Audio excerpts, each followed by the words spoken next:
With the excitement of the potential mining update stretching into its third day, many have begun to notice a strange difference. On top of this, a question has been thrown around. Was this update really intentional? My name is Derailious and welcome back to Skyblock News. But before we get into any of that, I really want to say thank you guys for all the support, as it really does mean a ton, but only a small percentage of people who watch my videos are actually subscribed. So if you could hit that button down below and join my Discord, that really would mean a ton, as we have a ton of giveaways going on to give back to you guys. Without any further ado though, let's get right into the video. Starting off here with one of the biggest pieces of news of the day, you can no longer craft anything related to the new mining update, and basically all mention of it was removed from the game. You can still actually have things like Sylex and the Flamebreaker armor, but there are no longer any ways to obtain them. This was done seemingly at random just a few hours after the update seemed to be pushed onto the play server, which is a little bit weird. Usually you don't see admins reverting stuff like this without any mention, and that got a lot of people wondering whether or not this was intentional in the first place.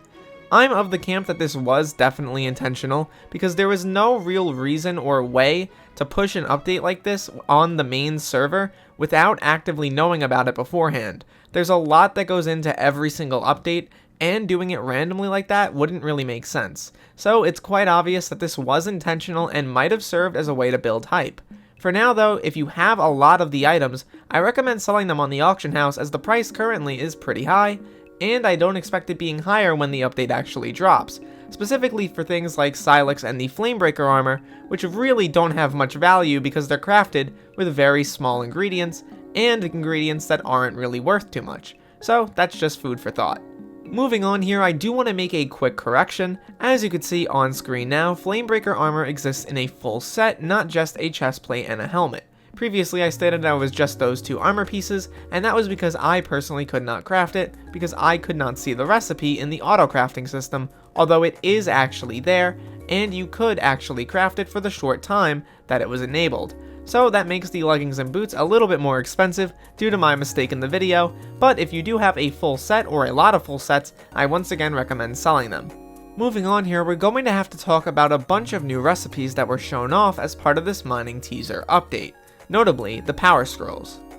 When the mining teaser dropped, the view recipes for Amber, Amethyst, Jade, Jasper, Ruby, Sapphire, and Topaz power scrolls were unlockable. There are no special requirements to craft any of these items, as currently the view recipe system only works if you have the recipe unlocked. On top of this, we were able to get a ton of information about how they're crafted. Notably, they all require a ton of enchanted paper, notably 24 of each.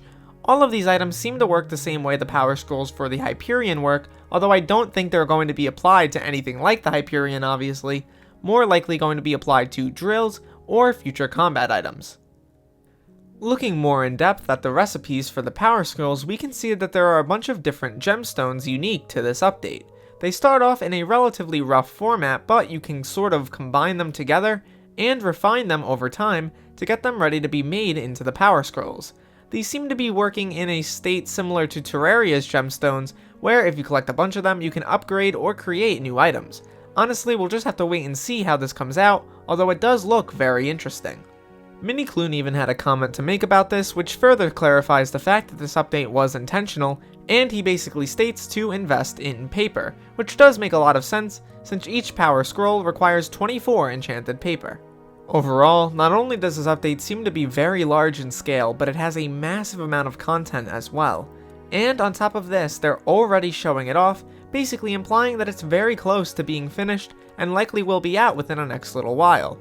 I'm really excited for this, as I really wanted to get back into mining, and having this update coming out so soon really is excellent after the Endslayer. At the end of the day though, my name is Derailious, thank you so much for watching this video till the end. Please make sure to leave a like and subscribe if you are new, as well as joining my Discord down below, and I'll see you guys once again in the next one. Peace out everybody.